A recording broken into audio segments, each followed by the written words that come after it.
अरे मंद बुद्धि, अरे मूढ़, बहुत बढ़िया तुझे अवसर दिया श्री हरिजू ने कि ऐसे आचरण कर कि तू दिव्य बन जा, दिव्यता को प्राप्त कर।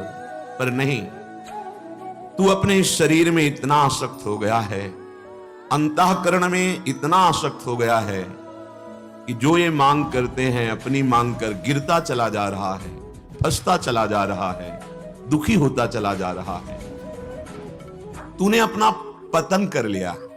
श्रीपाद कहें मानो सबसे ऊंची ये योनि, बहुत ऊंचाई पर हम चढ़ गए यदि मानव देह प्राप्त हुआ, अब हम नीचे गिर रहे हैं, क्योंकि इससे ऊंचे उठने के लिए सत मार्ग का आश्रय, अध्यात्म मार्ग का आश्रय, निरंतर पवित्र चिंतन, पवित्र आचरण, पवित्र आहार विहार, तो आप दिव्यता की तरफ बढ़ेंगे।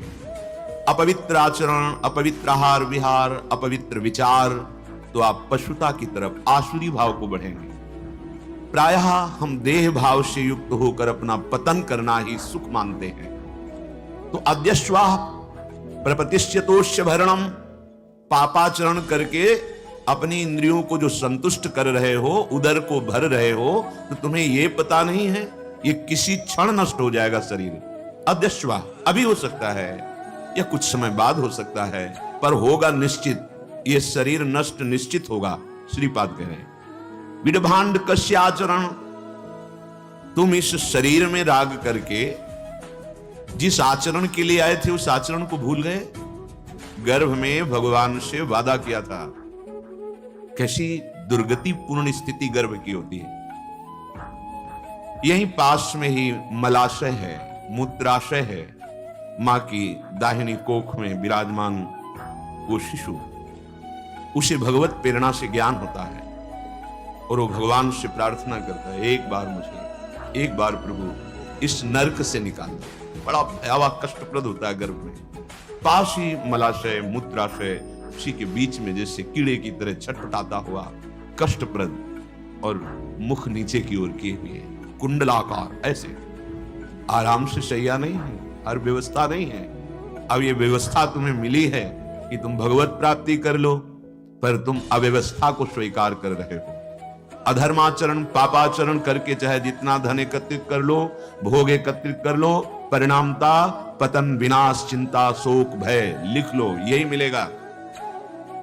पश्चाताप के सिवा कुछ नहीं हाथ लगेगा। महामहिम श्री सूरदास जी महाराज कह रहे हैं, ते दिन बिसरी गए यहां आए, भूमि परत भा ढाबर पानी, तिम जी वहीं माया लपटानी। वो समय तुम भूल गए जो गर्भ में तुमने कष्ट पाया, तुम्हें याद है?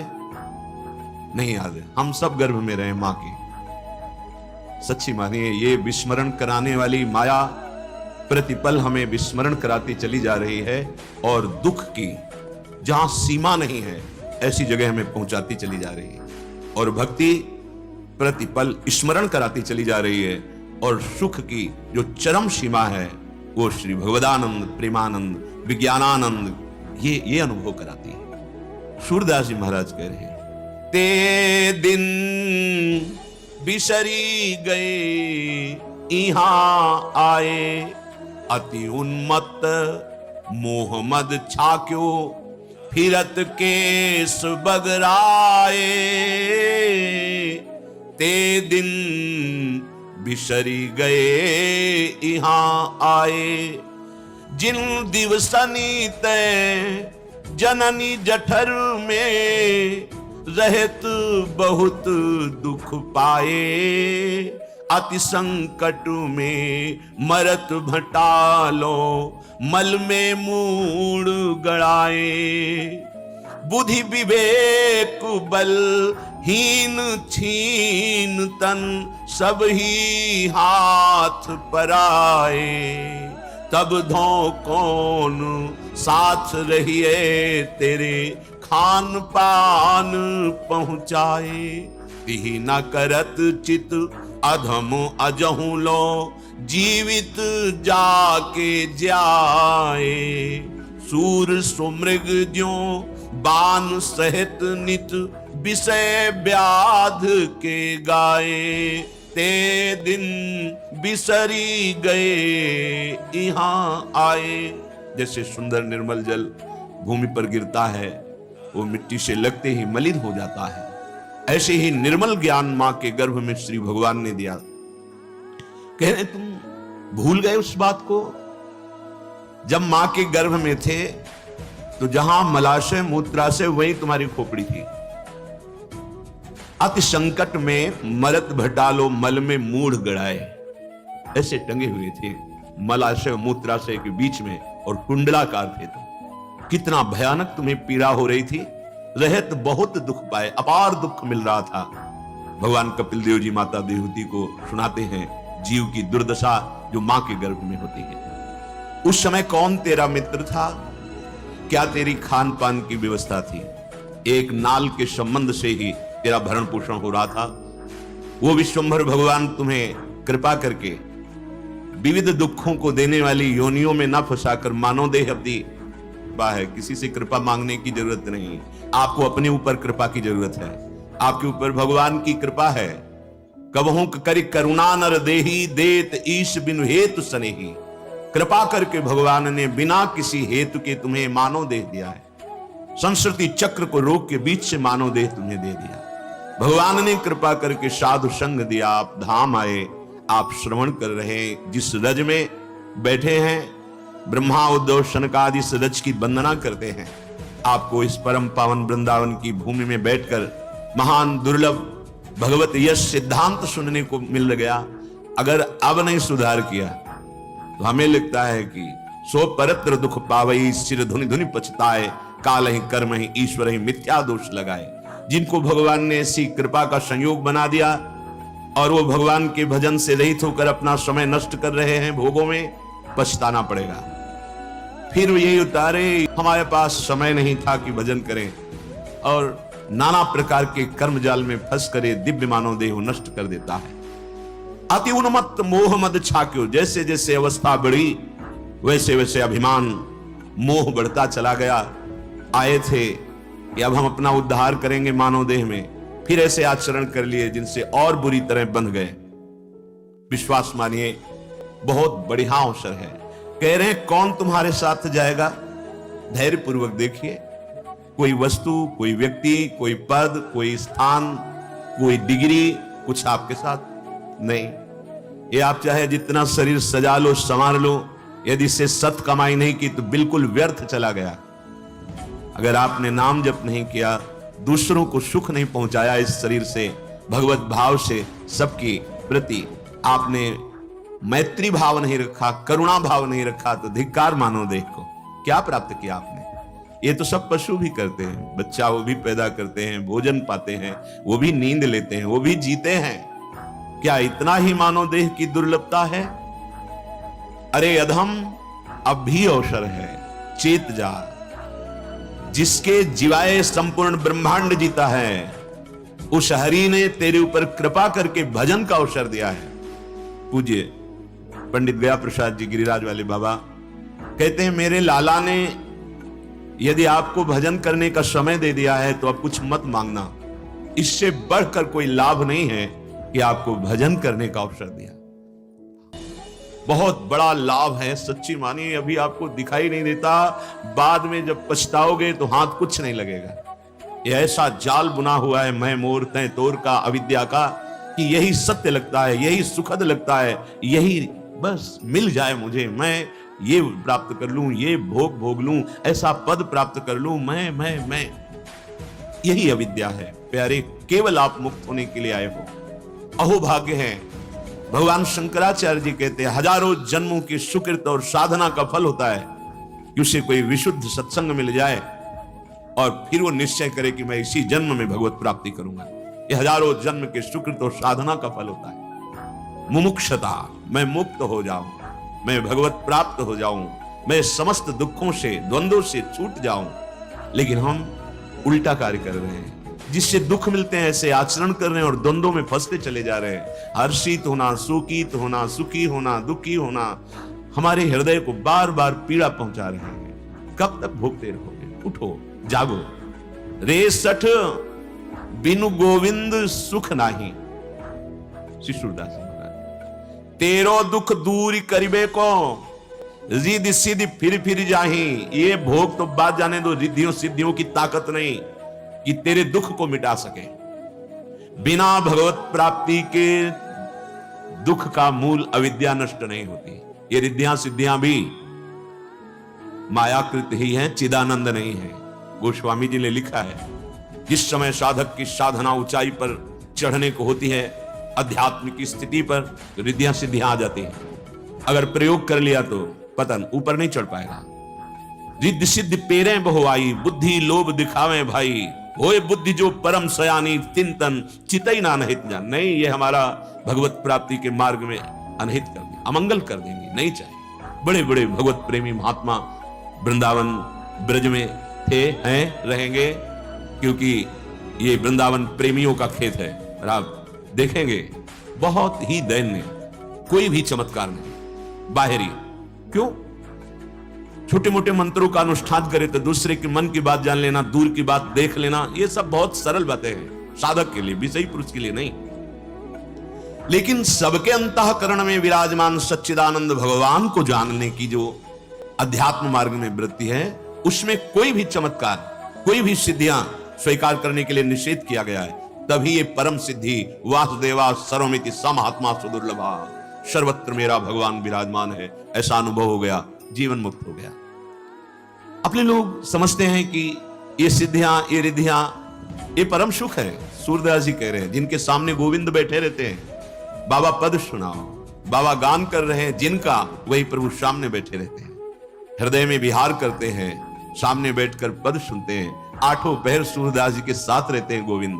वो कह रहे हैं, तेरो दुख दूरी करिबे को रिद्धि सिद्धि फिर जाही। ये चाहे जितनी सिद्धि आ जाए, तेरे दुख दूर होने वाले नहीं। अच्छा, सिद्धि क्या है? प्राकृतिक है। देखो, दूर की बात देख लेना, दूर की बात सुन लेना, मन की बात जान लेना, एक ही समय कई शरीर कई जगह विराजमान हो जाना, पत्थर में भी प्रवेश कर जाना, आकाश में विचरना, बहुत प्रकार की ये सिद्धियां क्या है तो ये प्रकृति राज्य ही, सारा का सारा प्रकृति के अंतर्गत ही है। और अध्यात्म क्या है? परमात्म स्वरूप में स्थित हो जाना, ब्रह्मविद ब्रह्मवि भवति। ये भी एक उच्च कोटि की दिव्यता माया की है, जो रिद्धियां सिद्धियां है। लेकिन जिसे भगवत प्रेम चाहिए या स्वरूप बोध चाहिए, वो इधर आंख उठा के भी नहीं देखता, क्योंकि ये भी विक्षेप डाल देती है। जब रिद्धियां सिद्धियां हमारे दुख को दूर नहीं कर सकती, तो लौकिक भोग कैसे दूर कर सकते हैं? मुझ अविनाशी को प्रकृति कैसे सुखी कर सकती है? देख लो भोग करके, बहुत जन्म से भोग रहे हो और भोग लो। ये सुख तभी आपको प्राप्त होगा जो खोज कर रहे हो, जब आप अपने आप को जान जाओगे या प्रभु में तन्मय हो जाओगे। दो ही बातें हैं, चाहे अष्टांग योग कर्मयोग से चलो, चाहे भक्ति योग से चलो, चाहे ज्ञान योग से चलो। अपने आप को जान गए तो ब्रह्मविद ब्रह्मवि भवति, जानत तुम्हें तुम्हें हो जाए, पूर्णता है, कोई संशय इसमें नहीं। और प्रभु को मान लिया और फिर जान गए तो पूर्णता है। भक्ति से प्रभु को मानकर जानकर एक ही स्थिति आती है। बिना इसके बीच के जितने भी कुछ है, ये सब द्वंद्वों में ही फंसाने वाले हैं। इसीलिए शिव बिरंचि सनकादिक मुनिजन, इनकी गति अवगाही। भगवान शंकर नाम जप करते हैं, भगवान शंकर चरणामृत धारण करते हैं, भगवान शंकर लीला गायन करते हैं। देख लो, चरित्र पढ़ के देख लो, भगवान के साक्षात स्वरूप हैं ब्रह्मा जी। हर समय भगवान का स्मरण करते हुए सृष्टि रचना करते रहते हैं। चतुश्लोकी भागवत भगवान ने उनको उपदेश की, ये तुम्हें माया में नहीं फंसाएगी। ये जो भागवत चतुश्लोकी, ये अगर तुम स्मरण रखोगे तो माया तुम्हें नहीं फंसाएगी। ब्रह्मा जी को, ब्रह्मा जी महाभागवत परमेष्टि पद में विराजमान है। श्री सनकादि हरिशरणम भगवत लीला गायन करते रहते हैं, भगवत दर्शन की व्याकुलता रखते हैं। कौन फिर बचा? श्री सूरदास जी कह रहे हैं, शिव विरंच सनकादिक मुनिजन, निरंतर जिनके नाम रूप लीला का रसास्वादन करते हैं, इनकी गति श्री हरिजू हैं, गोविंद जू हैं। जगत पिता जगदीश शरण बिनु, सुख तीनों पुर नाही। रे सठ बिनु गोविंद सुख नाही। तीनों लोकों में कहीं तू चला जा, तेरे दुख का नाश नहीं होगा। जैसे जब सुखों की बात आती है तो स्वर्ग का सुख बहुत महिमाशाली वर्णन किया गया, वहां भी दुख है। एक अच्छा स्वप्न है, आपको एक विमान मिले, भागवत में विमान मिलेगा, सुख सुविधाएं, जहां चाहो वहां विमान से घूमो, बहुत सुंदर कल्प तरु के नीचे बैठो, बहुत सुंदर सुंदर पारिजात आदि वृक्षों की सुंदर सुगंध आ रही, अप्सराएं हैं, नृत्य गान विलास। एक अच्छा स्वप्न।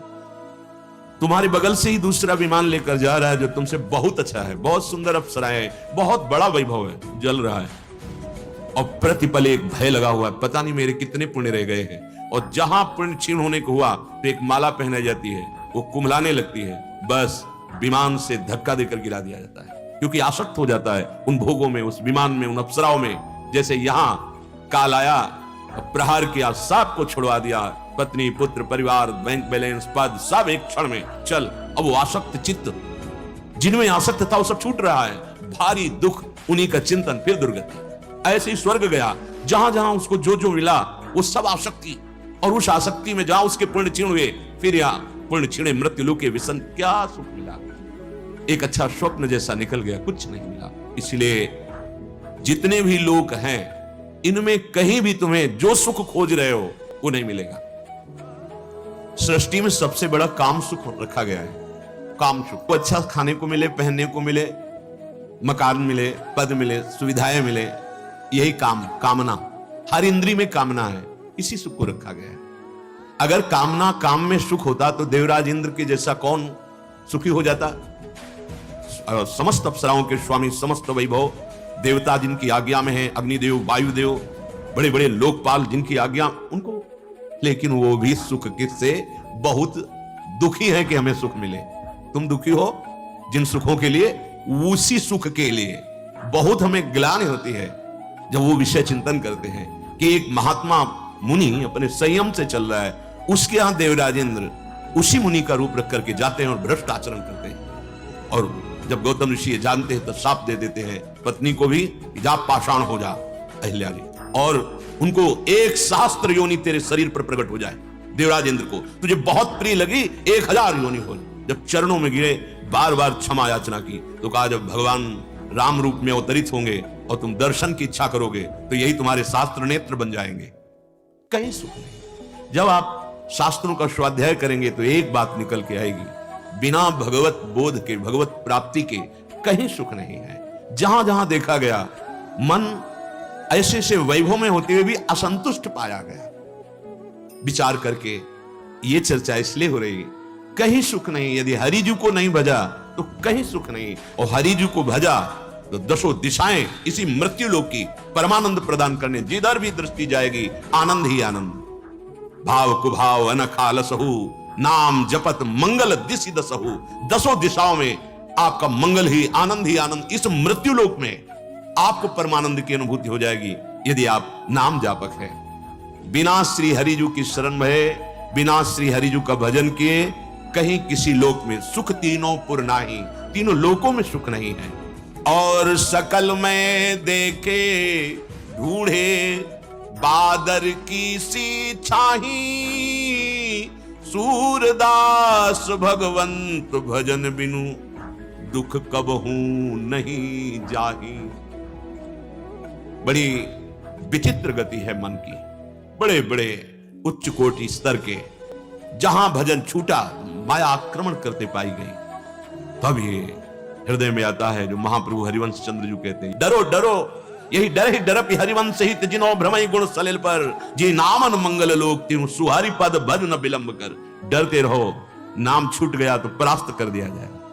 जो साधक भगवत मार्ग में चले हैं, हमारी प्रार्थना मान लें, काम, क्रोध, लोभ, मोह, मद, मत्सर, जब तक भगवत साक्षात्कार नहीं होता तब तक ये स्फुरित होते रहते हैं। कभी भोजन अशुद्ध हो गया तो अपना ज्यादा प्रभाव देते हैं, कभी कुसंग हो गया मोबाइल से व्यक्ति का ऐसा दृश्य या श्रवण, तो हमारे अंदर विकार की एकदम वृद्धि हो जाएगी। अन्यथा विश्वास मानिए, यदि आप नाम जप कर रहे हैं, आपका आहार विहार सही है, भोजन संग सही है, आप कुसंग नहीं कर रहे किसी भी तरह का, तो स्फुरण होता है और शांत हो जाता है। जब हम बहुत हठ करते हैं किसी भी खिलौने के लिए, तो भगवान सर्वसामर्थ्यशाली होते हुए दिखा देते, देख क्या इसमें सुख है। पर हमारा मन, हमारी इंद्रियां प्रभु में ना लगने के कारण बार बार विक्षेप को प्राप्त होती है और बुद्धि यही निर्णय करती है भोगों में सुख है। प्रार्थना मान लीजिए, आपके ऊपर बहुत कृपा है, आप अभागी नहीं हैं।